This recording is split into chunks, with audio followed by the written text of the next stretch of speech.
જય શ્રી કૃષ્ણ બધાને, good evening બધાને, હર હર મહાદેવ। તો જો આજે બનાવવાની છે પાણીપુરી ને આજે મેં સાંજના વ્લોગ ચાલુ કર્યો છે। અત્યારે 6:15 થઈ ગયા છે, બરાબરનો વરસાદ પડી રહ્યો છે બહાર અને આજે કંઈક ચટપટું ખાવાનું મન હતું એટલા માટે અહીંયા બનાવી દીધી છે પાણીપુરી બનાવવાની છે। એનું પાણી છે આ જોઈ શકો છો। હવે એને ઠંડુ કરવા મૂકવાનું છે, ઓલરેડી તૈયાર થઈ ગયું છે। આમાં ચણા બફાઈ ગયા છે, એ કાઢીને હવે બટેકા બાફવા મૂકવાના છે। અહીંયા જોઈ શકો છો કે લીલી ચટણી બનાવવાની છે, તૈયાર કરીને બધું રાખ્યું છે। તો હવે આપણે ચટણી બનાવી દઈશું અને અહીંયા તન્મય પણ છે। હેલો તન્મય। અને અહીંયા જેમિક પણ આવી ગયું છે। હેલો। કેમ પતી ગયું રમવાનું બેટા? તો કેમ જો અહીંયા જોઈ શકો છો કે બહાર મસ્ત મજાનો વરસાદ પડી રહ્યો છે અને લીઓ પણ અહીંયા જ છે, જો જોઈ શકો છો। આ કોના ચપ્પલ છે? એ ઊંચા મૂકજે નહીં તો લીઓ કતરી ખસે જલ્દી।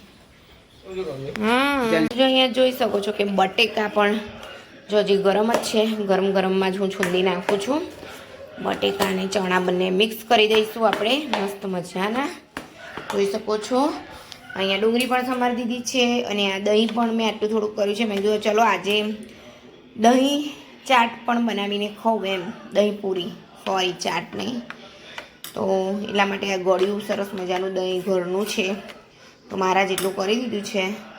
અને રગડો પણ બનાવવાનો છે, પણ થોડુંક ઠંડુ થઈ જાય મિક્સ કરી દઈએ પછી રગડો પણ બનાવી દઈશું આપણે। અહીંયા બધું સેટઅપ મેં કરી દીધું છે અને આ ડબ્બાની અંદર છે પકોડી। અત્યારે તો હવાઈ ના જાય એનું ધ્યાન રાખવું પડશે, એ ખાતે નથી ખુલતું। સરસ મજાની ચટણી બની ગઈ છે કોથમીની, અને આ છે ખજૂર આમલીની ચટણી, આ છે સેવ। તો આપણે અહીંયા રગડો બનાવવાનો છે એટલા માટે મેં જો અહીંયા આગળ માવો લઈ લીધો છે અને આપણું આ સરસ મજાનું એકદમ ચીલ્ડ પાણી થઈ ગયું છે તૈયાર, એની અંદર આપણે નાખી દઈશું। આમ તમારે જેટલો રસ કરવો હોય એ પ્રમાણે તમારે નાખવાનું અંદર। તો મેં જો આવી રીતે કરી દીધું છે। ગેસને આપણે ચાલુ કરી દઈશું, જો ગેસને ચાલુ કરી દીધો છે અને હવે આપણે એની અંદર નાખીશું હળદર થોડીક। પછી તમારે કેવું તીખું ખાવું છે કે મીડિયમ ખાવું છે એ પ્રમાણે આપણે મરચું નાખવાનું છે અને પછી થોડુંક અંદર મીઠું પણ નાખવાનું છે। તો અહીં આપણે થોડુંક મીઠું પણ નાખી દઈશું અને પછી બધું એને સતત આમ હલાય કરીશું। આ બહુ ગરમ થઈ ગયો છે, જો એને ખત બદવા દઈશું મસ્ત મજાનું। ચાલો પછી હું તમને બતાવું કે મારે રગડો કેવો તૈયાર થયો છે એમ। જો અહીંયા જોઈ શકો છો કે આપણો રગડો મસ્ત મજાનો તૈયાર થઈ ગયો છે। હવે ગેસ બંધ કરી દઈશું અને સર્વ કરવા માટે રેડી થઈ ગયો છે આપણો રગડો। તો જો અહીંયા બધું તૈયાર થઈ ગયું છે અને હવે અમે જમવા બેસી જઈશું।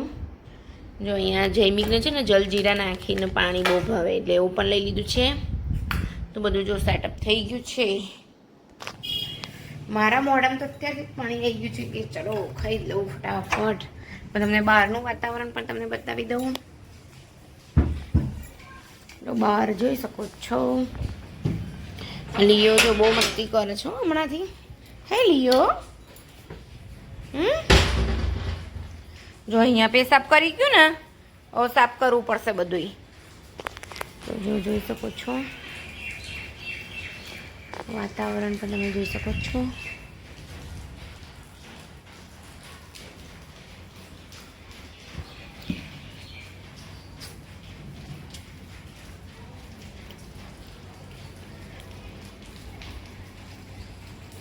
બધે પાણી થઈ ગયું, કારણ કે એટલો બધો વરસાદ પડે તો એટલે અમદાવાદમાં પણ બધે પાણી થઈ ગયું હતું।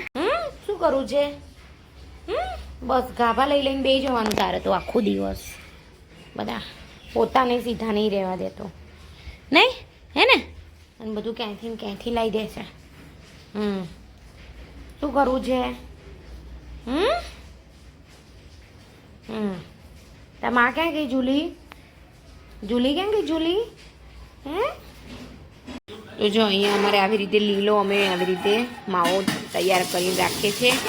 આવો લીલો માવો ખાવાનો અને આ રગડો ખાવાનો. અને જો પાણીપુરીની પૂરી પણ તૈયાર છે મસ્ત મજાની. આપણું આ એકદમ ચીલ્ડ પાણી. તો ચલો બધા પાણીપુરી ખાવા માટે. તો જો અહીંયા જોઈ શકો છો કે મારી થાળી તૈયાર થઈ ગઈ છે. આવી રીતે માવો ના તન્મયનું જો. હા જયમેક પાણી આવી ગયું ને મોડા ને. જયમિકને બહુ ભાવે. કેમ જયમિક? હે ને? એન્જોય પાણીપુરી. જો હવે અહીંયા દહીં પૂરી તૈયાર થઈ ગઈ છે ખાવા માટે. તો ચલો બધા દહીં પૂરી ખાવા માટે. ખાઈ લો બધા, સરસ મજાની દહીં પૂરી ખાઈ લો.